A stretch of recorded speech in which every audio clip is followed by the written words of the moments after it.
only story that I can think of. So mhm. Yeah. It's been a while, right? Yeah, It's time to been come a back and look while. at it again. Yeah. I'm sorry I interrupted you, that recording. But Okay. I always forget to start at the beginning of the recording. Good luck. I can imagine how the employees of Dunder Mifflin would do it. Oh, yeah, Penny's on an office kick lately. All right, well, anybody else? Thought he was surprised- bipolar. I was surprised to learn about his interest in science. Mhm. I mean, I knew he wrote a lot about nature, but until I started reading this book we got, I did not make that connection between him and science. Mhm. And I've been a armchair science history person for a long time. So that led me down several rabbit holes of making notes of what scientists were alive when Poe was alive, and Right. just led to some fascinating research. And one thing that we find out about science in that era is that it wasn't necessarily highly professionalized No, not at all. in the way that there were a lot of people who were doing it as amateurs, as parts of societies that were set up for people to correspond with one another Mhm. and bounce ideas off one another. And some of them were pretty crackpot too, because Yeah. they were not professionals. It was, everybody thought they knew a little bit, just enough, to Yeah. get into that field. Franklin, of course, we know was part of that. And so, Wasn't he famous for shocking people at his parties with these little electrical type jars? They used to go around and do demonstrations. Yeah. And they would shock people to demonstrate how electricity works. and it wasn't I was just, fascinated by that. it wasn't just him. A lot of people took that as amusement. Right, well, it was entertainment. Like, oh, Beverly, you were Well, I about to just- say, Yeah, I was gonna say that I have some experience with bipolar family member, and it seemed to me he might be bipolar. That's interesting. Yeah. A lot of people have spent a lot of ink, spilled a lot of ink trying to psychoanalyze Poe or diagnose Poe as pathological.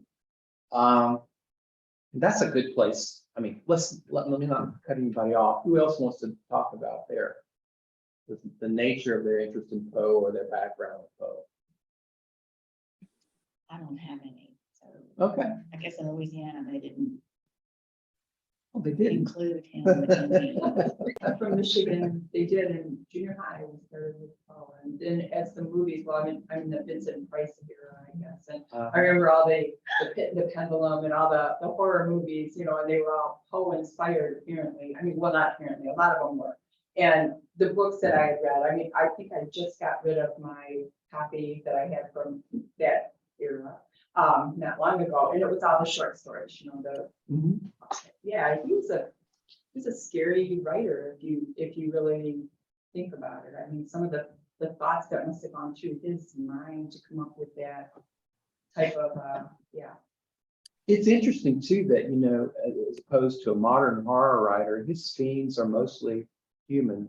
Well, you have to use your imagination, which a lot of them don't anymore, and your imagination sometimes a lot scarier than what you vision. Yes, that's very true. Yeah.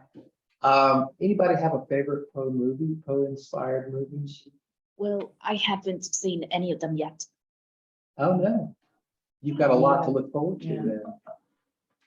Anybody have a favorite Poe inspired movie that they've seen? I think Marcellus might have a favorite movie.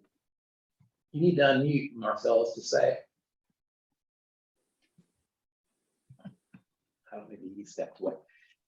He was saying earlier that Vincent Price is one of his favorites. We love it. Let me check and see. Yeah. I've seen House on Haunted Hill. I'm not much into horror movies, so I'll have to try this. To be honest, I watched when I Well, was younger, and now I kind of not so much. A Well, little too real sometimes. that's why there's classic movies. Yeah, the library, speaking as people that watch them all the time, has a really good selection of the classic horror movies. Oh, good. Okay. And The one, typically they'll say classic on the spine if you need to look quickly to see what you're gonna be viewing. Is it anything like Lord of the Rings? Oh, no, when I Oh, say no. classic, I'm talking like. No, they don't Black and white. Yeah, black and white, just like Hitchcock. Yeah. Yeah, Hitchcock is kind of Poe inspired, Patty. In some movies, yeah, I mean, stop and think about it. Huh. Yeah, I would say so. Particularly The Birds, which is one of your favorites. Yeah. Or even The Raven. possibly Psycho. Yes, we like Like Psycho that, too. yeah. I say that's a very Poe-like narrative because with a house and Oh, how yeah. it reflects the persona involved. Mhm. And it is about madmen. And it puts you in the madman's head to a degree, but not very much. And Poe would put you totally in the madman's head. Oh, yeah. Yeah. Yeah. Larry, can you hear me? Yes, I can hear you. Okay, I had to work on getting my microphone adjusted. But yeah, I grew up catching a lot of Price's and Hitchcock's work late at night, you know, when they would play the Alfred Hitchcock show, as well as the Twilight Zone, kind of piggybacking off each other. Vincent Price's movies were kind of more spaced out, you know, especially since I'm, you know, a little younger than everyone else. You know, I was pretty much watching those in syndicate. So Right. Yeah. Late night movies. I remember those. but I did put an answer to the first question in chat, but I'll go ahead and read it if you want me to. Sure. Okay. I read Poe in high school. The Raven was my first read. I thought that his writing had depth of pain that rang true to someone who had suffered hardships in their life and was able to apply it to his writing. If someone writes well enough, a story well enough, it becomes vivid to me, almost movie-like in my mind. So that's what happened when I first read The Raven. I still think of him the same way, but I think now the difference now is I have a lot more life experience under my belt, so I probably should revisit all his work to see if what I think of him remains the same. Yeah, and that's what we're doing. Yeah. A lot of us last encountered Poe when we were in high school, you know, in any literary sense. Although a lot of times you do find a whole story kind of in a new book. Like when his themes, I guess, a theme, one of his themes will show up and you'll go, wait a minute, this reminds me of something else, and then you realize where you saw it originally. Right. A lot of Well, I think I remember Telltale Hearts being the first story I ever read. Mhm. And- Yeah, the typical ones to read in high school were like The Black Cat or The Telltale Heart or The Raven. The Cask of Amontillado. Right, that's a really, really common one. I think I need to try it. It's a good one. It's very good. Yeah. All right. Well, yeah, I think one thing that Marcella said that really strikes me is that the horror that Poe inspires is sort of relatable in the sense that it reflects our own insecurities and our own fears. And it's an internal horror. It's not an external horror. So it's not like a predator is coming to get us. Right. It's like the universe is coming to get us, perhaps, or something very deep inside of ourselves is coming to get us. And you see that in Poe's life, right? Because he's living kind of on the precipice for much of his life. I love psychology, and if you love psychology, Poe's a good person to read. It's- And the essence of horror Yeah. is rooted in psychology. Oh, yeah. Yeah. But when I was reading about his life, from a psychological standpoint, and I was reading how his foster father treated him, I could see as I was reading about his childhood, how this was all gonna unfold mentally for him. Because he really had it rough from the time he was adopted. Right, and his mother died when he was what, 3? Yeah. His father abandoned the family within the first year of their life Mhm. together. Yeah, Only time he had with his father and mother was that first year. yeah. That's naturally going to put a child in a precarious position. Mhm. And he had 2 siblings, right? Yeah, he had a brother and a sister, and the sister never married. They think there was something mentally wrong with her. Right. And the brother was always off adventuring, and as I understand it, Poe was always borrowing from his brother's adventures for his stories. His brother was a bit of a creative too, but I think Yeah. he drank himself to death in his early 20s. Mhm. So it wasn't just Poe. Yeah, affected by it this. ran through the family.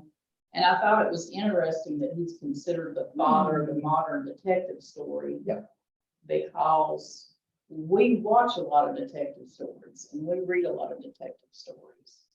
And so now that I know that, as I'm watching TV, I'm gonna be looking to see if I can spot the elements from the 1800s in the 2000s.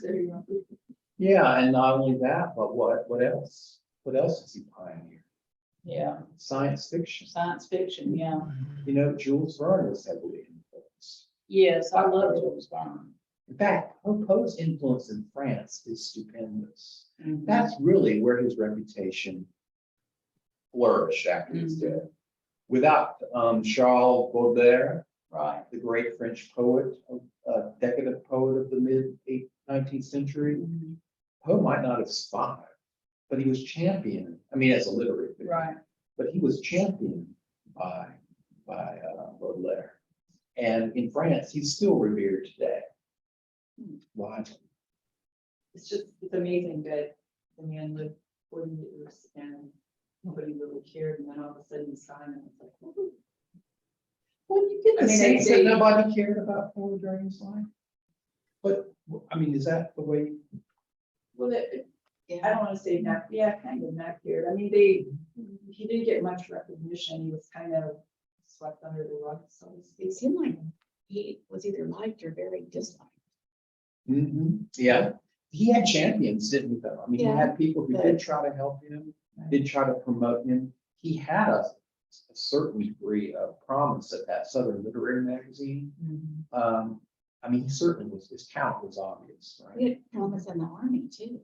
He did too, he had wonderful promise. In fact, he could have very easily turned out to be an engineer. And he may not have ever explored his talent as a writer under those circumstances, but all those things fell apart for him, and rather quickly and repeatedly. And so he proceeds from one tenement to another with this family attached to him of his aunt/mother-in-law and his very, very young bride.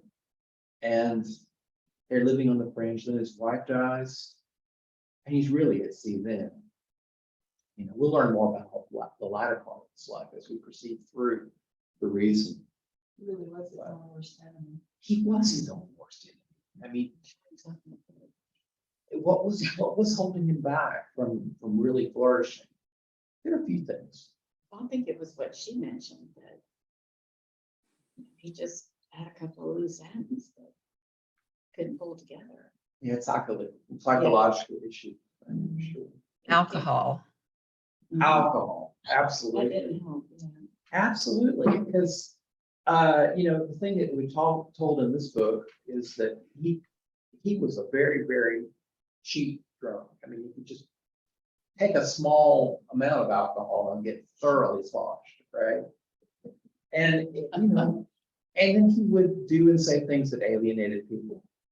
He was a very incisive, cutting critic. They called him the tomahawk, right? He was blunt. He was willing to attack the greatest figures in American Yeah. literature Anybody. in his magazines. You know, people like Longfellow, for example, or Irving. These were the leading lights of New England and New York, and you just go right after them. Washington Irving. Yeah. You know, Washington Irving, though. Wait a minute. Sleepy You Hollow, know who that didn't is, right? I am familiar with it. Yeah, you should Yeah, be. it should be Rip Van Winkle and Legends. Any other things that kind of put him on a bad kind of downward trajectory? through his Well, life? I think that his economic situation was up and down. I think that probably put him in a bad place too, because I think he had aristocratic aspirations, but then he didn't always have the funding that he needed to be in that kind of place. Yes, yes, he did have aristocratic aspirations. He fancied himself as sort of an intellectual aristocrat. Sort of superior to others. I Yeah. agree with what Marcellus Mhm. has messaged, yes. What did he say? Can you read that out? Let's see what he said. I think an unstable home life and having to be out on his own at an early age helped contribute to his character and the way he viewed things. The best artist, be it writer, songwriter, painter, actor, or rapper, leaves a piece of themselves in their work. The full level of life experience and range of emotion embodied in the work. Yeah, true. True. So I think it was erratic because when he was in England, the author is saying that he had too much money as a student. And then when he went to UVA, he didn't really have enough money to fully fund him. So it was an erratic up and down as far as his economic situation was concerned. Yes, and he lived, I guess this is cloaked from our view in a way, because we don't have all the documentation to show it, but one thing that we easily forget is that his his foster father, John Allan, was an extremely wealthy man for much of his youth. And he was not only a merchant, but he owned several plantations. He had a large number of slaves that we don't hear much about.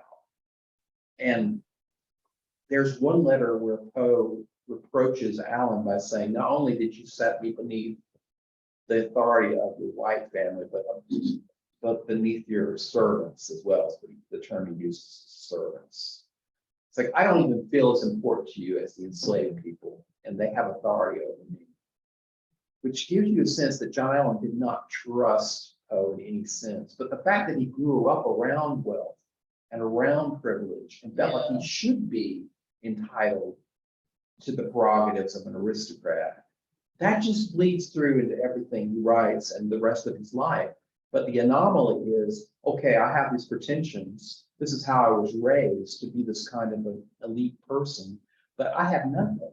I'm basically on my own, and the work is not coming in a solid stream. And sometimes I'm up and sometimes I'm down. That, wavering of his status really put him in a deep psychological feeling of vulnerability. And he grew up in an age when people in that strata were supposed to go into business or do the normal things to follow in their father's footsteps. And those that veered from that were just totally kicked out. They couldn't accept it. The Richmond society at that time was that way. And it was about who your mother and your father were, not just his real mother and his real father. There were intimations that maybe his mother had not been faithful to his father, for example. Maybe he was concerned about who his real father was. And that would have been a mark against him, that his mother was an actress.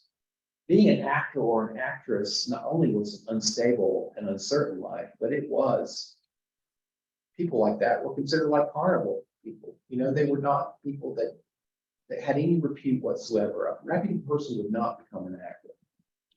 And in that society, one of the most important things that people looked at was, who are your people? Yes. Where did you come from? Yes. And that was, His people were not visible. And what people knew about them was pretty negative, right? In terms of status anyway. I think a lot of people admired Maria Poe as an actress. That's why her children found homes. I mean, in a way, they were pretty lucky that they found homes after both parents died so young and they weren't thrown out on the street or on public charity. But they, you know, they still carried that stigma of that irregular family situation, lower class family situation as other people perceived it. And we forget how hierarchical the Old South was, you know. It was extremely stratified with very little in between top and very bottom. And people were judged very quickly and stuff like that. I think I felt like the foster father set him up, wanted him to um to do the things that were expected in that type of society, but he wasn't willing to continuously help to fund it. And I know, he made some, he got into gambling. He was doing all kinds of things that, made his foster father pull back. But it seemed like he wanted him to be what society, from where he came from, what the expectations were, but he wasn't willing. I felt bad. I felt sorry for him when I read the letters and stuff that he would write to his foster father and everything. Maybe, did you feel sorry for Poe or for John Allan? Are you asking me? Yes. Oh, definitely for Poe. I felt bad for Poe. And it could be that he was just such a great, his letters were so, but I just could feel for him, asking for the money. And he had gotten into some trouble, some financial things that were his fault. But again, he was like, I think he was wasn't he at UVA? And he was at places. I remember one part where his classmates pitched in to help him out. I think that maybe he was at West Point by that time, though.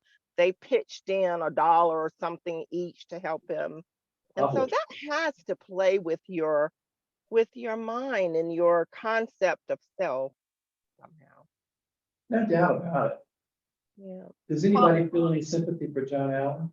No, I Much. don't. And I wanted to say, with regard to what Cheryl is saying, I think that one of the things that would have been harmful to Poe is that John Allan never agreed to adopt him. And Yeah. Poe's sister Rosalie was adopted. His brother was with family. And that was something that I think John Allan used to keep him on edge, is that he knew that if John Allan adopted him, that his future would be secure. And so I think that John Allan gave him all this insecurity, but by not being agreeable to adopting him, yet he had expectations of Poe. He did have expectations. Is there any way that it could have gone a different way? If Poe had been a different kind of a boy, would John Allan have been more open to him? I don't think so, because he did it from a young age. I mean, as a small child, John Allan, I mean, what are you thinking about as a small child? If John Allan's heart were really in it, he could have adopted him then instead of holding it over his head. What were you going to say? I just said maybe if he had been, more obedient, if he had towed the line and not been such a rebel. I mean, it kind of seems like he was more rebellious. He was being rebellious to get attention, and to get attention would then show that his foster father cared about him, loved him, whatever. It's all psychology. but seriously, I mean, a lot of children act out because they aren't getting attention. So that's how they get attention, which is the wrong way to get it, obviously, and it, doesn't help the situation any. But and Poe did that. He wanted confirmation that he was cared about. Yeah, John Allan. Unfortunately, worked the opposite. Nobody's going to speak up for John Allan, so I think I'll speak up for John Allan a little bit and say that Allan was of a different temperament and mindset than Poe. And I think that was just a native difference. I don't think it was something that You know, he actively separated himself from Poe. I think he just didn't find any kind of consonance between the two of them. He didn't find any kind of connection. One is a very literary, artistic, imaginative temperament, and the other one is very stuck in the very real world of figures and facts and cargoes and double book accounting, all that kind of stuff, making money, establishing yourself socially. Those were all things that Allan was concerned with. John Allan had his own dark side. He did in a drag. Yeah. He also cheated on his wife. He was much more with Poe, much more. Do you think maybe it's because John Allan's wife loved Poe, Maria, and as a son, and maybe John Allan didn't like that? Maybe he felt like the two of them had thrown him out. They were. Maybe he was holding it over her head. She was closer to him than to Poe than to him through the whole house. It Who really knows? seemed like he cared a lot about her. Either way. Right.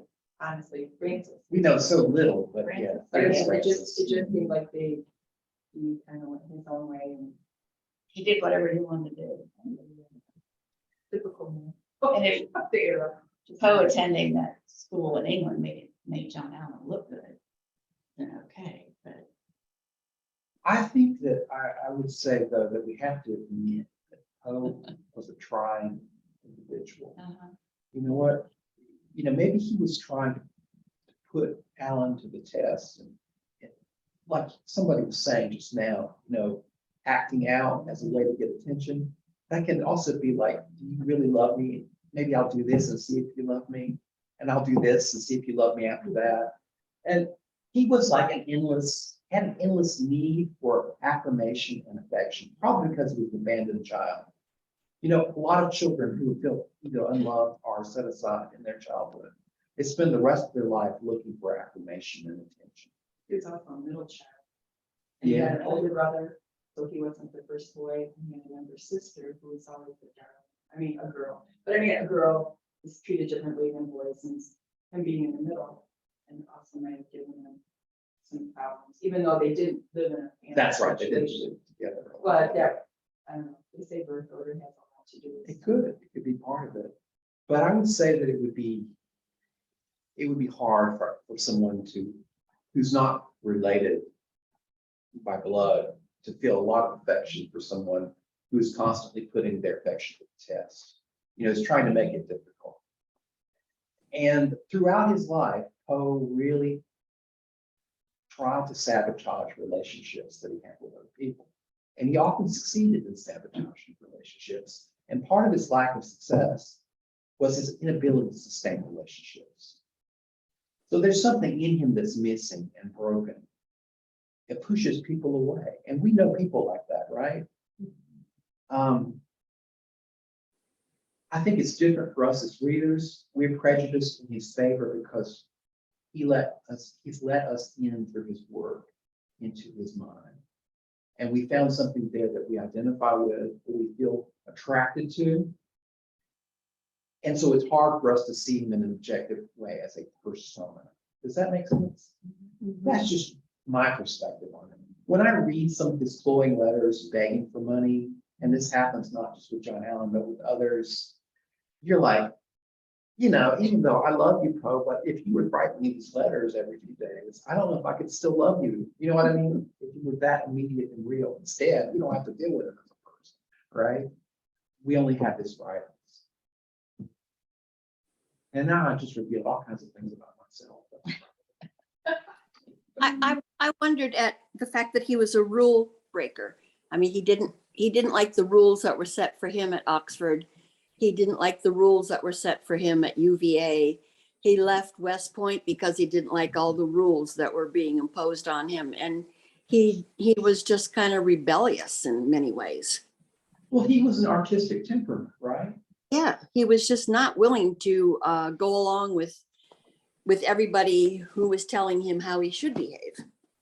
And as I was telling Gloria the other day, when she came in just casually through the room one day, I was saying, you know, artistic temperaments are often draining of all the people around them psychologically. Right.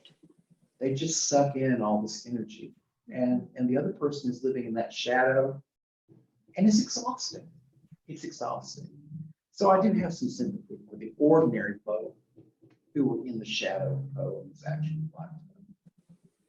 But I still think his economic insecurity played a major role. I mean, at UVA, yes, maybe he was a rule breaker, but he didn't have enough money to finance him. When I was in college, I knew somebody who was on partial scholarship. Yes, she didn't break any rules, but she washed dishes in the school cafeteria. On break, she picked up aluminum cans for money. I mean, she had a very different life because of her economic insecurity. And I think that plays a role. And what if John Allan had adopted him from the beginning? Maybe that would have given him security. I think he always had insecurity. Of course, he could have avoided gambling and drinking at school. And his financial, it wasn't as if John Allan didn't give him any money. He did give him money. But not enough. That's why he was gambling to pay. Not enough to lead the life that he felt he was entitled to. But did he have enough to pay the basic costs? He says not, but I don't know if that's true. You know, in his letters, he says not. I don't know. He had some money. In UVA at that time, the people in the class, his classmates, would have all been wealthy because you didn't go to UVA unless you had money. That's right. It's not like colleges today where you can find a group that's on the poor side is watching the pennies. Or that there are that many opportunities to do a little work on the side to sustain yeah. himself. Or scholarships and things. Plus, when you're a young man and you have this foster father from this, and he has a position in society, but you have an anomalous relationship to him, but you want to be like all the boys around you who are privileged and who customarily do all these raucous things on the side, drinking and visiting the town and living it up and gambling and racing horses, and cockfighting, and all the things that a young Southern gentleman would be engaged in at the time, and you're not able to do those things, then you don't fit in, right? You become the outsider, and Poe spent his life as an outsider, but money would have made him an insider, and he never had that, and he felt violated that he didn't have that. You know, he thought it was wrong. His natural. He was a natural aristocrat in a way, even though he came from nobody. On his father's side, his grandfather was a general in the Revolutionary War, so I shouldn't say that. He certainly had that side. But on his mother's side, very questionable background. You know, it puts you in a position of torment, I think. And that's part of his torment throughout his life, part of it. The other part of it, of course, is that these women that he cares about die. They just keep dying. His mother dies. His foster mother dies. His wife, who is his cousin, and very, very young. Don't know what their relationship was exactly, but it was a family. He finally had a family that he could try to take care of. He struggled to take care of them, right? It was chaotic, but he managed somehow, and then she dies. I think there's another woman in Virginia, in Richmond, that he became, he was admiring of a young boy who also died. I mean, I don't think they mentioned it in this story. That certainly shadows his life and certainly is reflected in his writing. There's always a woman in some of the stuff that you long for, that you find as your soulmate, that you cannot be with her. She's gone. She's always just beyond reach. And he found a family with her, which he had never had before. Right, with Virginia and Clint and Mariah Clint. They called Muddy, right? He needed the feminine, the solidity of feminine affection and constancy in his life, and he didn't have it. He kept disappearing. In the book. Excuse me, was it Sarah Whitman you were trying to think of? That's another one, okay? Toward the end of his life, he becomes obsessed with two women, one married, one a widow in New England. and hopes to marry them. And of course, their friends are warning them about Poe because they're afraid that he's really after their money, that he's a gold digger. Yeah. And those relationships fall through. In fact, we learned that with Sarah Whitman, he tried to commit suicide, or he said he was going to try to commit suicide, and took Boston to Guam.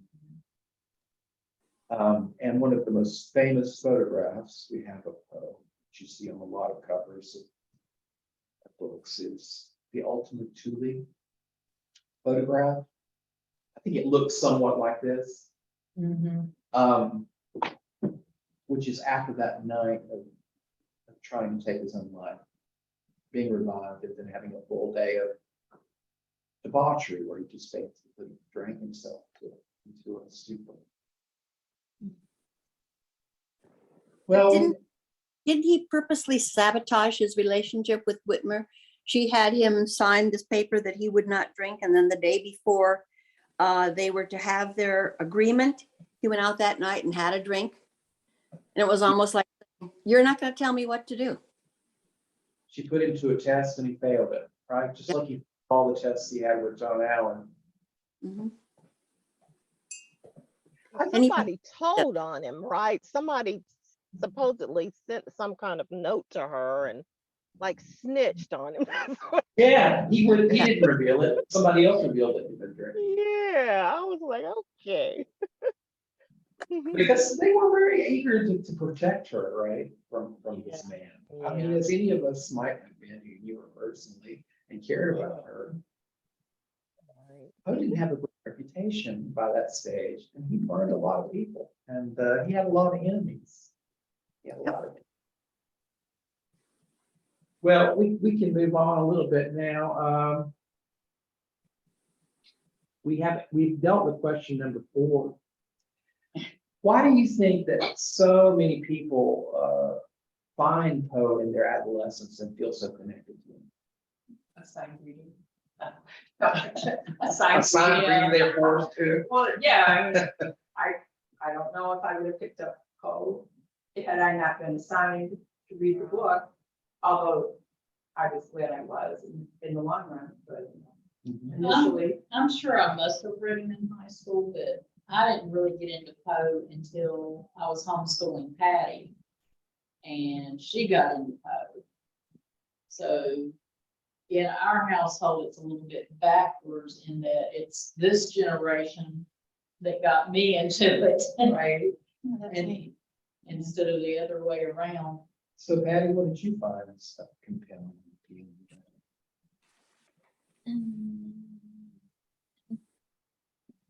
You can talk, honey. I don't want to put you on the spot. I won't put you on the spot. Maybe next time. Yeah. Okay. Larry, can you hear me? Right. Can you hear me? Yes, I can hear you. Okay.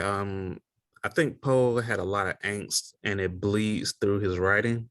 Yeah. Most, if not all, teenagers carry a lot of angst. So therefore, his writing is like a moth to a flame for the young angst.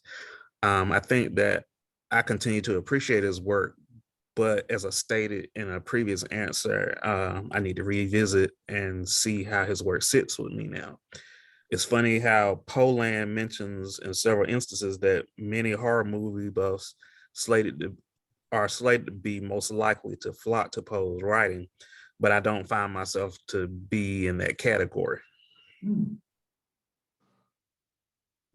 So you're not connected to Poe by your angst. What are you connected to Poe by now?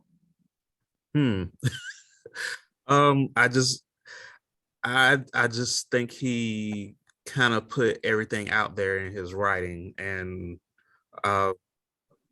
even though it rubbed a lot of people the wrong way, or I think he was being authentically himself. And I tend to, I think I can deal with people who are authentically themselves, even if they are a little difficult to deal with. So I can respect him in that aspect. Yeah, that he put his full self out there in his writing. he did, definitely. He bared his soul. Somebody else is about to chime in. Also, adolescents, they tend to rebel, and maybe they saw by through his writings, maybe justification for their actions. I was introduced to Poe at an earlier age than that, and not in a rebellious age. And for me, I like detective stories. And so and the first story that I heard was Cask of Amontillado, and I particularly like the poem Annabel Lee. So I guess I had a different introduction and an earlier introduction. Of course, the Cask of Amontillado is not a detective story, but well, it is in a way. I mean, I guess it's a psychological story. I was surprised that it was a surprise story that he was going to be walled up like that. I mean, that's my that's recollection. the thing. There's a shock that it was a shock, but Larry, I'm recalling from more than 60 years ago. I haven't looked at it since then. Maybe we should read that. I probably should read. Yeah. No, I mean, all of us. What? I mean, all of us. Maybe we should select that one for one of the future readings. But I would have been in junior high school. I would have been maybe 12 or 13, something like that. But I remember reciting the poem Annabel Lee by heart, and I particularly liked that one. Anybody else? I think it was, and I'm trying to remember too, for a long time ago with the Catholic. He was just so different from, I can't remember all the other authors that we had to read, but he was different. And I think young people, it is kind of a shock when they read it, because it's so different from what they're being exposed to and asked to read otherwise. Yeah, and viscerally, like we were talking about the shock earlier, viscerally, it's a delight, if somebody's looking for a novel experience, something different, something they've never encountered before. It's not what you expect to be taught in school in a lot of ways. It looks at the darker side of human experience, which is something teachers often try to avoid dwelling upon, but it's there. And so it gives you a sort of sense, finally, we're dealing with something I've been worried, or I've been thinking about, or I've been fearing, and nobody has talked about. And here's somebody finally who's bringing up all those negative things that I can fear or that I feel inside of myself. And for young people, that's part of the way they form their identity. I think that's certainly part of it. And I like what Marcella said about, I think Poe actually has sort of arrested development in some ways, psychologically, and that he's able to connect people who have not reached maturity yet on that level. Larry, we're gonna slip out early. We've got a doctor's appointment. Okay, well, I'm glad you could come. Okay. Thank And you. please stay in touch with us as we go through this Okay. journey. Yes. I'm sorry that I didn't get to speak that much. No worries. Whenever you want to speak, just speak up. I won't call on you to speak, okay? Okay. All right. One of the readings you gave us was about the shipwreck. Wouldn't that be something that would be attractive to young people to read about that adventure? That's one thing about Poe that does strike you, is that he is always interested in the exotic and on something that's new and novel and energetic action. There's a lot of turbulence in his narrative lines. Chaos, yeah. And a narrative who's trying to make sense of it, but never usually achieves making sense of it. So yeah, I think it's adventurous and novel. And he actually feels like a sort of, how we were talking about Faulkner before, those of you who heard the Faulkner section, we talked about how Faulkner He actually, his mother was a big fan of Pulp Fiction. You know, some of those crazy magazines with the very lurid covers, murder and incest and all this kind of stuff. Yeah, I think Poe is the kind of writer who will explore themes that other people who are literary figures would not. And somehow he elevates them and makes them more universal and pulls something out of them that people can take as credible and important. Not just for thrills, not for just for cheap thrills, but there's a deeper meaning. Faulkner tried to do it. And he And tried he to was a do good that. Because if you look at Faulkner's storylines, just his plot lines, gosh, that stuff is crazy. I mean, you think, yeah, you were reading apocalypse. But he does something with them. He transmogrifies them into something about the human condition. How humans are entrapped by their environment and by their psychology. And yet Poe is kind of trapped by his environment and his psychology, and that bleeds forth in his work as well. But yeah, absolutely, the subject matter, the sensationalism, designed to appeal to a young person, for sure. Do we find him attractive for different reasons as adults than we did when we were young? Or do we find him less attractive because we're adults? Are there things about him that just plain annoy you? Come on. Gotta be something. Come on, only one. Well, this is all new to me, so just don't have quite an opinion yet. It's a bit overwhelming when you look at his poems and then his story and his life and his early childhood. It's kind of, holy cow, that's a lot Yeah, to me. But I'm getting there. sure. I mean, and our opinions will develop as we continue to study. It's interesting. Mm, Never a dull moment. no, not at all. Not at all. Yeah. We've been dull before. My first time, so I don't know. I have no opinion. I'm sorry, I missed Faulkner though. I'm sure that was really interesting. It was a slog. I have to Was admit. it? It was Good, hard. Larry. Yeah, like, you did a good job. Thank you. I enjoyed it, but it was hard. It was worth it. Larry. It was hard too. The two stories that you sent for us to read, I Yeah. really enjoyed those because his detail to specifics, it's like he was actually living this. It, you know, it didn't seem made up. It was like he was experiencing it himself. So I enjoyed both of those. Yeah, he often takes a first person narrator telling the story, recounting something that's happened. In one of those stories, it's come to us only through a manuscript that is enclosed in a bottle and thrown into the ocean. And for all we know, the person who wrote that manuscript has perished, right? But we have a view of what he went through from the brink of his death or his annihilation. And the other one is sort of a biography of a dissolute personality.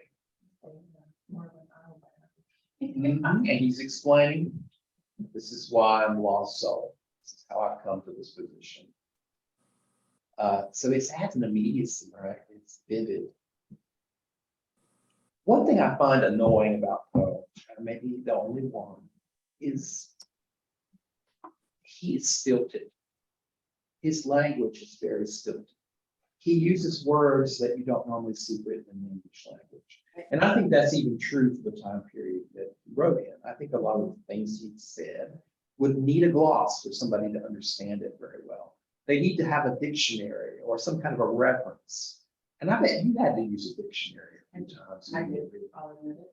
Right? And he makes allusions beyond the hard words. He makes allusions to classical authors and figures, and not people that everybody's heard of necessarily. He begins a lot of his stories with an epigram, a quotation from another work, sometimes in a foreign language. And sometimes they're totally concocted, sometimes they're real. I think that epigram is supposed to serve as a foreshadowing of the whole, or it's supposed to epitomize what everything is about in that story. some of that stuff just seems very, it's like you're throwing up barriers at me. You know, I'm living in a post-Hemingway world, right? And everything's supposed to be plain and clipped, and you're not supposed to stack your adjectives like a mountain on me, or your adverbial phrases. And, you know, the subject's not supposed to come at the end of the sentence, you know. He does weird stuff. Why does he do all those things? Is he being pretentious? Yes. Yes, he is. Partly. That's partly He's why playing with his readers. he's what now? He's playing with his readers. He's playing with us. He's Yep. trying See if they can to keep up with him. manipulate us in a way. He's trying to say, listen to me, because I am this amazing intelligence. And I'm worthy of being heard, right? And I know all these things. I've studied these things. I'm smarter Is than he challenging us? Is he challenging us? He may be challenging us too. You know what he may be doing? He may be trying, by the architecture of his words and by the choice of his words, he may be signaling to us that here is a different, an alternative reality, or an alternative view of reality that you're entering. You're crossing a threshold with me. And I want you to feel like it's another country. It's a strange place, and you have to become accustomed to it. You know, he does that threshold crossing in his stories too. Like with the MS found in the bottle. There's a threshold at the very center of the story where the narrator leaves one realm of reality into an alternative realm of reality when he's pitched from one ship into the reading of the other ship, of the ghost ship. I call it the ghost ship. We don't really know what it is. But, you know, and then everything changes. Everything about perception, about physical, material existence changes. Communication is shut down. He's isolated. He has only his own mental faculties to use to interpret what's going on around him. And he's finding himself completely at sea, so to speak. he's invisible. He's invisible. He's invisible to everybody, and he cannot be heard or seen. It's kind of like his wife, I think, the way he feels about his wife. It's on points. I think that's true. When you come to that, one way to interpret that story is, this is how Poe felt about his existence. Out of control, right? Tossed and not knowing where his destination lies. And we all have that, really, don't we? Mm-hmm. We've just been through something we weren't prepared for, that we never even knew would happen necessarily. It was, maybe we were aware that it could happen, but it was on the fringe of our consciousness. We don't know where we're going. Everything that we thought was true may not be true. That's kind of what Poe's taking us on that journey. It's a human experience. It's not limited to our time. You know, he felt the same way. And that's one reason he's connecting with us. Now, maybe we should talk about, let's talk about Poe as a Southern writer. Do you find Poe to be particularly, is that Southernness come out? Or was he a Southerner? He was born in Boston, right? Family in Baltimore, not too much connection with them. Baltimore is the South, technically, it's below the Mississippi line. But he didn't spend a lot of adult life in the South, right? Most of it was spent in the North. He did say he was a Virginian in 1841. His formative years were in Virginia, Right. because he wouldn't have remembered much before 3. Mhm. So when he went to Virginia. That's right. I don't So find would you- anything particularly Southern about him. No, it's hard to divine from the subject matter of his work. It's not right there on the surface for sure. But did anybody detect anything Southern in what they read, either for this, what I assigned you, or what you've read in the past? Well, I will say this, most of the people that I know from Virginia and are friends with from Virginia, I have to constantly remind them that they are below the Mason-Dixon line. These because days, they it is because they not the same yes place. yes because a lot of young Virginians or Virginians within the 21st century think they are from upstate, and anything below the Mason-Dixon line is the South. And So Washington's inversions have overtaken Northern Virginia. And yeah, all yeah. kinds. So I was out. South So Virginia. when you posed that question, I was thinking was like, well, maybe he's just thinking like a modern Virginian What or modern Virginians that I know. what about his romantic side of him? Yeah. What about that? You know what? One of the aspects that are, we've been through a lot of aspects of Southern history and culture by this point. That's what this club is all about, basically. And we're studying Poe because he was born in the North, but raised in the South, and considered himself a Virginian. He explicitly says that. What about the romanticism of idealizing the woman, the virginal, pure Southern womanhood that we've talked about so many times? And an attack on womanhood is an attack on the whole way of life and outlook of the Southern person. That's something that you see in Poe. You see an idealized female figure that is slightly beyond reach, that's not sullied in any way. Or to find her to be sullied would be the ultimate in horror. Corruption in the tomb, for example. You think about Madeline Usher, for example, in the fall of House of Usher. And note that the man who's so firmly attached to Madeline is not a suitor, it's her brother, Robert Usher. And he is determined to keep Madeline from ever getting connected to another man. Now that is a very Southern trope as well. There's an incestuous aspect to that, at least as a subtext. But it's the sense that she should not be sullied, she should not be touched. She is, and he, she has catalepsy, right? She has the appearance of being dead. She's not really dead. They put her in the tomb. You get the sense that Robert knew that before he put her in the tomb. How many people have read The Fall of the House of Usher? We should read that one too. Should we read The Fall of the House of Usher? I didn't want to assign anything, it was too long. But anyway, that's almost symbolic of that obsession with the ideas of Southern female as being emblematic of the culture and protecting her from any kind of contamination. In total control. Total control. I mean, Robert Usher will say, well, it's because we have this terrible legacy from the past, this madness that we don't want to allow to go forward in the future. This whole place is going to come down on itself. This is where it should end. Also, the aristocratic obsession is a very Southern obsession. Most of, a good many of Poe's narrators are aristocrats. William Wilson is an example, right? He doesn't give us his real name. He says it's a very common name, but he's connected to these very important families. He has this high ancestry, but it's a decadent one.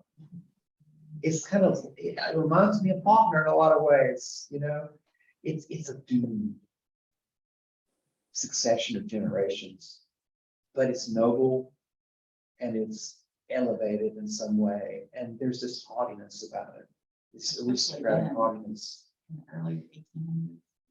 Yes, surrounded by, trappings of George Washington, for example. George Washington was studying to be an officer in the British Army because of the status that would bring him. He was very interested in his genealogy and wrote about it.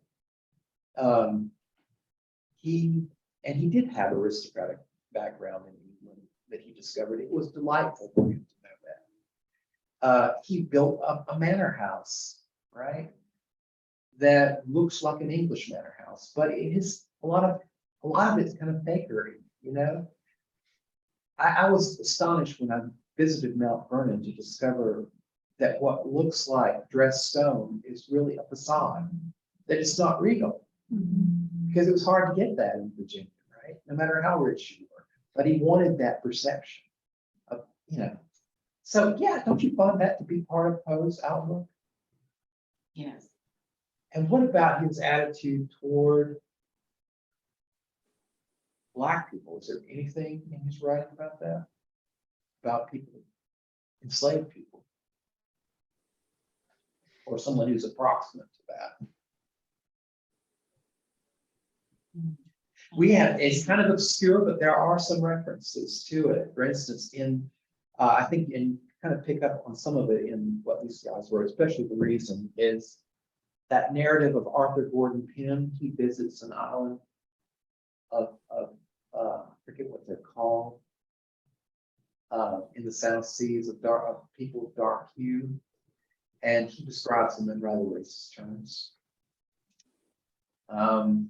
We know that Poe was a creature somewhat of that relationship between the races in his youth, and he carried some of those prejudices into his adulthood, but he didn't put them front and center in his work, that's for sure. And occasionally he'll do something in his writing to overturn the social order. We should probably read the story Hot Rod, because it's about a much abused servant who turns the tables on his masters.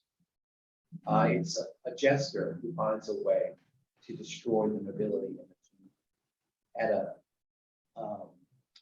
a ball in a very public way. He fools them. He shows how stupid they really are. They would fall for his scheme, and it's horrifying in the end when he does it. But it's his revenge. And there are lots of tales of revenge in Poe by people who've been mistreated. So he was aware of the mistreatment of slaves in Virginia, and it did influence his work. Anything I'm missing about the Southernness of Poe? All right, well, let's not neglect the stories. I'm not going to have to go through all these questions. Did you guys read the conversation of Eros and Charmian? I tried. You tried, was that a hard one? It's a dialogue, right? Did you get what's led to this conversation? So you've got two souls who knew one another in life, who are now translated into the other realm. And one of them has just witnessed the destruction of the earth. And the interest of the soul that's been dead for a while is not in explaining all the beauties or all the parameters of this new existence, but in knowing what happened to the world from the perspective of the person who just died. Did you see the science aspect of Poe in this? That's one reason I assigned it to you. Because it's about a comet, right? Well, yes, that was big at the time, right? Everybody Interest was. in comets. It'd been a big thing for as long as But people. then it seemed to me this was sort of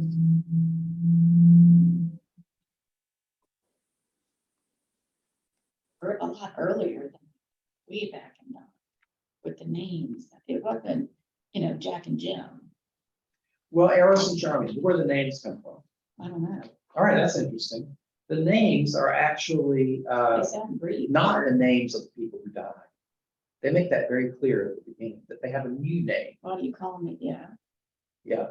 So we don't Sorry, know what their Christy. names were in life, but these are actually the names of two attendants of Cleopatra in Shakespeare's play when she dies. The asps, her two female attendants are named Eros and Charmian.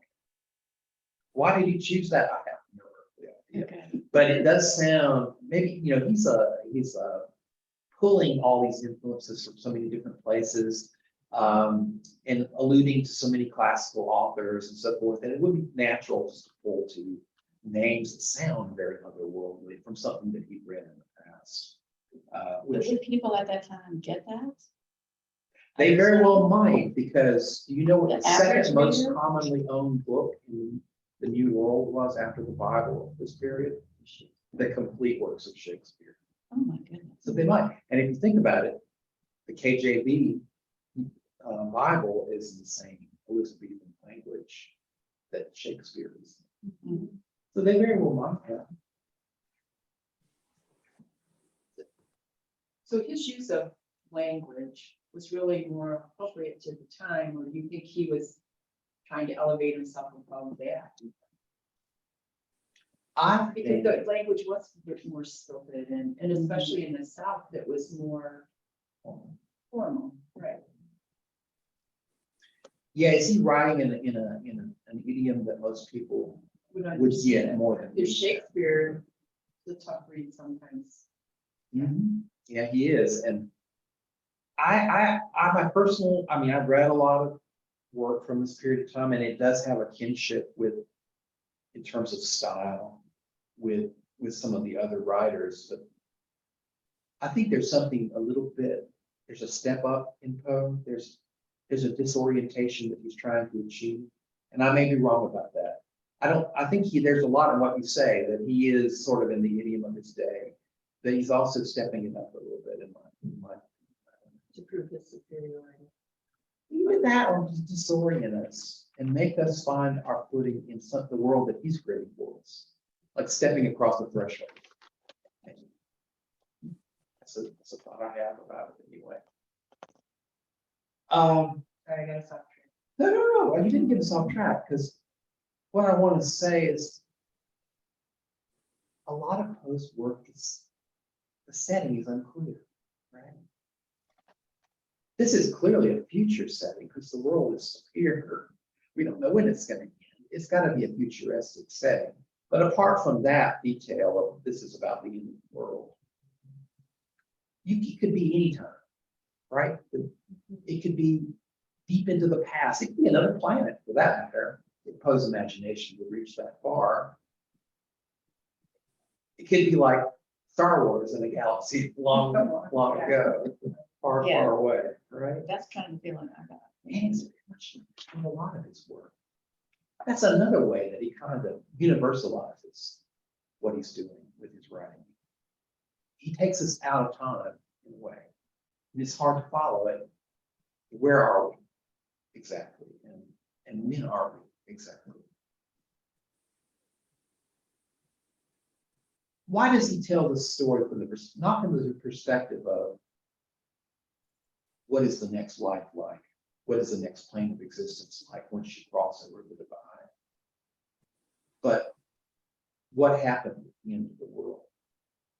This is not his only dialogue on the subject of a dialogue between two souls, by the way. There's also one called The Colloquy of Momus and Una.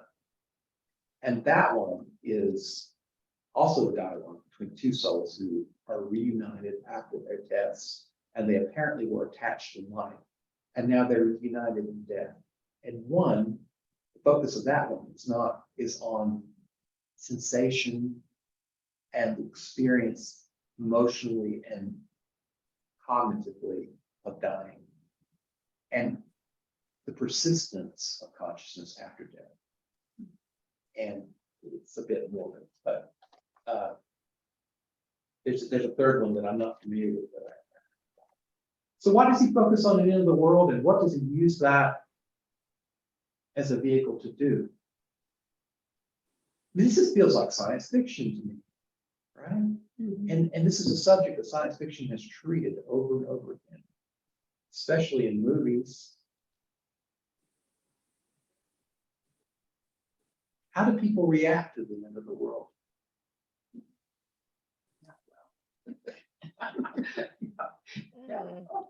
Well, how do you react well to the end of the world? Yeah. Yeah, I don't. Is there a good way? If you can tell me, you should write a book. There you go. Would it be a bestseller? Maybe. Who would read it?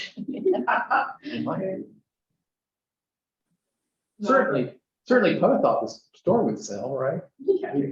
He picks his topics for a reason. Do you think he really does? I mean, he's just all over the place. You think it seems like it just comes to him and he goes that direction. Partly. But I also think he knows. Maybe it's just what I'm being. Have you ever read a newspaper from the early 19th century? You really should, if you haven't. Yeah. You would think, okay, well, it's going to be like a modern newspaper. It's going to be news and deaths and births. And of course, if we're genealogists, we've all used early newspapers for those reasons. But if you get beyond all that and look at, there's a lot of politics in there. A lot of newspapers take a perspective on politics. They're just as biased as anything that we read and consume today. But it's also full of sensational stories and lifted from other newspapers in other locations. It's not all local. In fact, most of it's not local at all. And what is the purpose of putting the sensational stories in? Make people better. To get people to buy it, right? Sure, sell papers. What Poe is doing is trying to make a living by publishing in magazines for the most part. Yeah.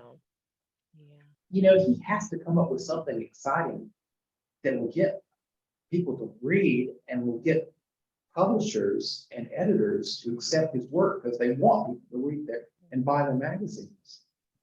And this is a great age of flourishing literary magazines. A lot of them don't last very long, but they just spring up everywhere.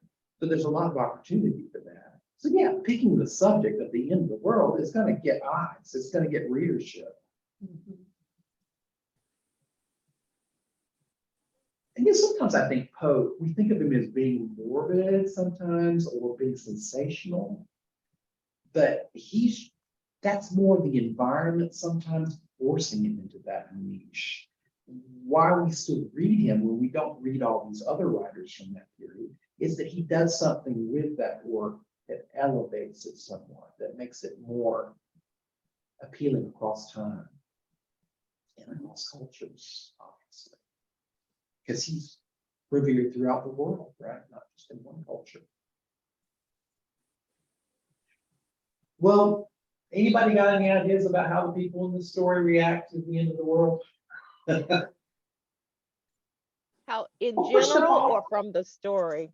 Are you talking about the story or just how people act in general? The story. How does Okay. he depict the way they react to the world?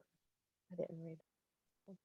They start out with science, right? You know, trying to discover what this comet is made out of and what the likely effect will be. And the scientists explain that it's not a very concentrated body, that it's more of a gaseous body, and that it's unlikely to have a huge and lasting effect on people and on the planet when it strikes.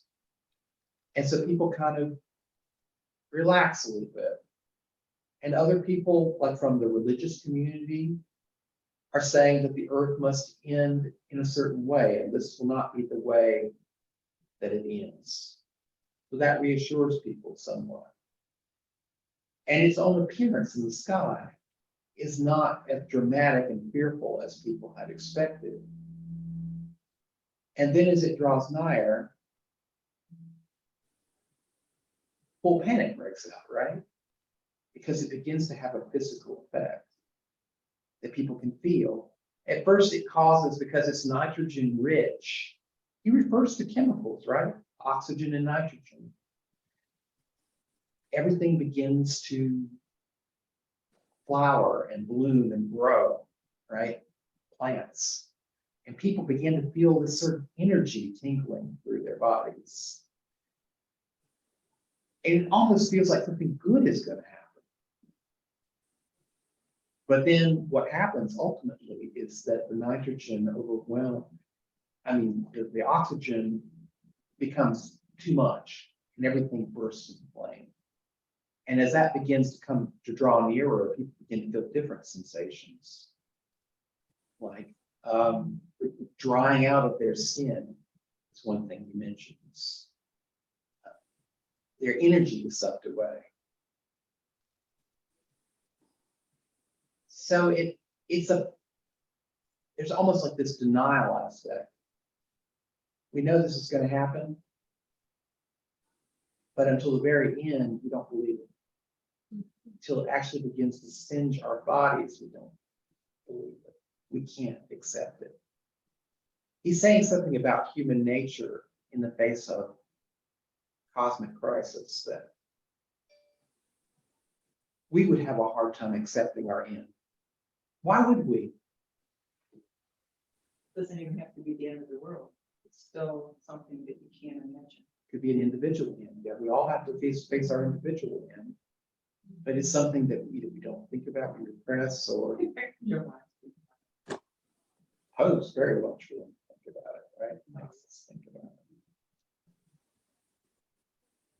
I don't know what to draw from this except to say that one thing that the other author brings up in Poland and Docker is Lovecraft. And most of us, I bet, have never read H.P. Lovecraft. I mean, I had never heard of him until what's the show that's on television now? I thought he was a recent author or something, but You talking about the HBO show that was on about a year or two ago? yeah, that was really popular. Yeah, Lovecraft Country or something like that. they actually we were only going to get that first season because they canceled it at the end of the season. But yeah, that was my first time hearing of him as well.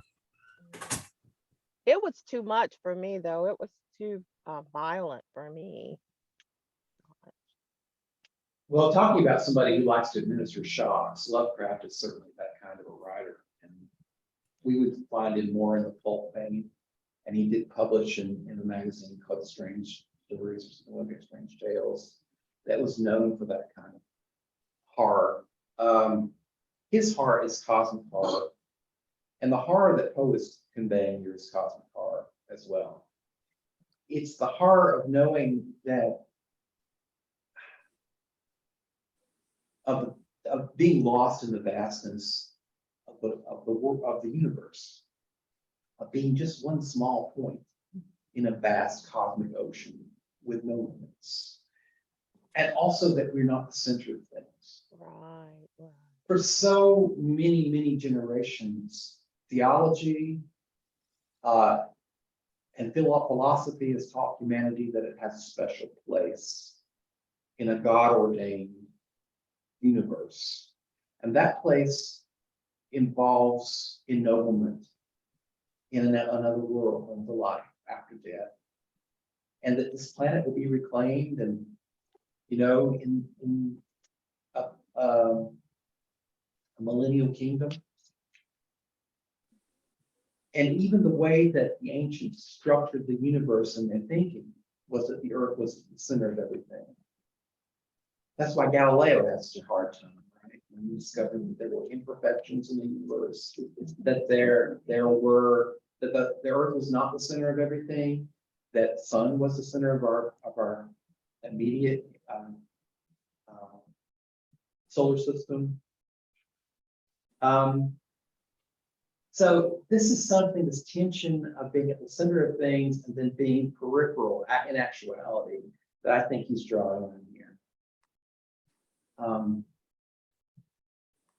And for Lovecraft, human beings are basically they're living in illusions that they've created for themselves, but they're really at the mercy of old elder gods who see them as food, basically, as sustenance.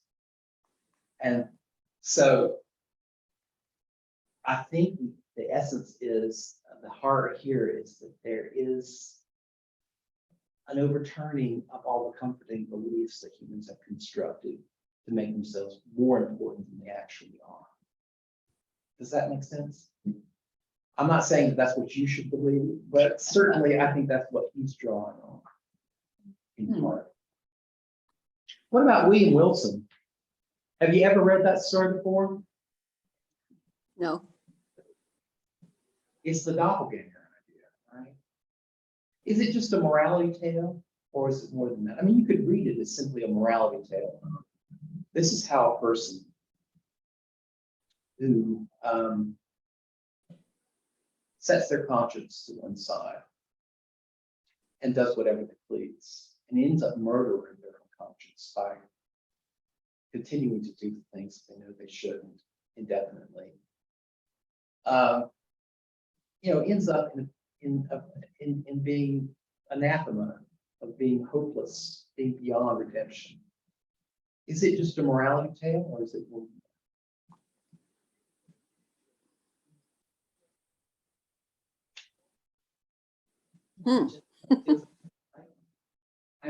If you think about it, I mean, he had all of the same issues. Being into words how he actually feels about himself. He knows he's supposed to be better, but He feels doomed, doesn't he, as a pretty person? much. And in fact, I think if you would ask the narrator whether it was this final act of destroying his conscience, his doppelganger. Yeah. I'm sorry, this, It's all right. I don't usually get phone calls from this person and second time. Okay. It's not that necessarily is what puts them on the edge. He's almost fated to this, according to his way of looking at it from the very beginning. He talks a lot about his family background and the lack of control that his parents exercise over him and how he's been able to dominate them for his whole life. It's something in his blood that is destroying him, in his nature that is destroying him. It's almost inevitable that it will end this way. Is the doppelganger a real person, or does he leave that open to question?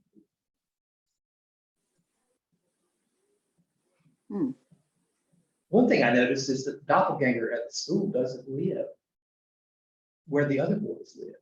He has a separate room somewhere in a corner of the building where he goes to visit him one night, thinking to do something wicked to him in his sleep. But then And he never speaks above a whisper. never speaks above a whisper. You could almost imagine this man, telling the story to be a demented narrator who is living in his semi-living in his own reality. And this is his perception. He is objectifying a part of his own consciousness. It doesn't have any real existence outside of himself. No one else can necessarily see it. It's possible to read the story that way. So what I think of this is a very incisive investigation of our cognitive processes and of our psychological nature. We have an ego and a superego and an id, and the narrator is more the id, and the doppelganger is the superego. That's why I said I think Poe is very Freudian. Before Freud. Any more things? I've run out of time there. If there's anything else quickly you want to bring up. I do feel like I do feel like for that particular story about the end of the world, that Poe is also kind of poking fun at societal norms and societal hierarchies. Like, in a situation like that, all that's out the window. Yeah. So all the authorities can't help in that situation. right. There is nothing we can appeal to make ourselves feel better. It's almost like everything culturally we've constructed as sort of a web and a cocoon around us cannot protect us from ultimate reality. Everybody's the same. That's one thing that people find appealing about stories and movies about the end of the world. Yeah, and with that extreme concept, there's only really two ways you can go with it. It's either going to be a extremely serious theatrical event, or it's going to be a comedy. it never really kind of floats in between. You're either going to get Deep Impact starring Morgan Freeman, or what's the other one where the Martians invaded the Earth? Yeah, H.G. Wells. Yeah. Oh, and the other one.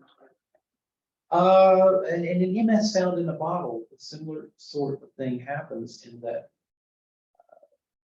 you know, all the instruments and the sails and the rigging and the books and so forth on board, all the technology that they have is of no use to them at all. You know, it's just fallow, useless. Even communication is useless. There's nothing that can be done. There's that cosmic dread in that story as well. And the idea that science is no deliverance. Science is no deliverance from our ultimate end. And on that cheerful note, we end for today, and I won't really assign anything right this minute, but I'll send you an email later today about our next assignment, okay? Okay.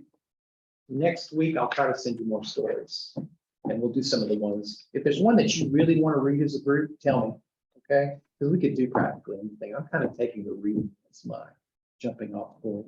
I mean, MS Found in a Bottle was his first successful story. The others kind of intersected with science, and I just loved William Wilson. When I was young, I thought most people probably haven't read it, so that's why I chose that one. All right. Thank you. Larry. All right. Larry, Thanks, Larry. I do like getting the questions that you ahead of time. I will try to send them maybe Wednesday. That would be something to give you a little bit more. All right. Thanks. Some of it will be, oh, never mind. I'll send you the questions. Try to send them.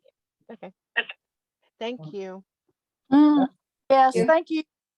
Bye, everybody. Bye.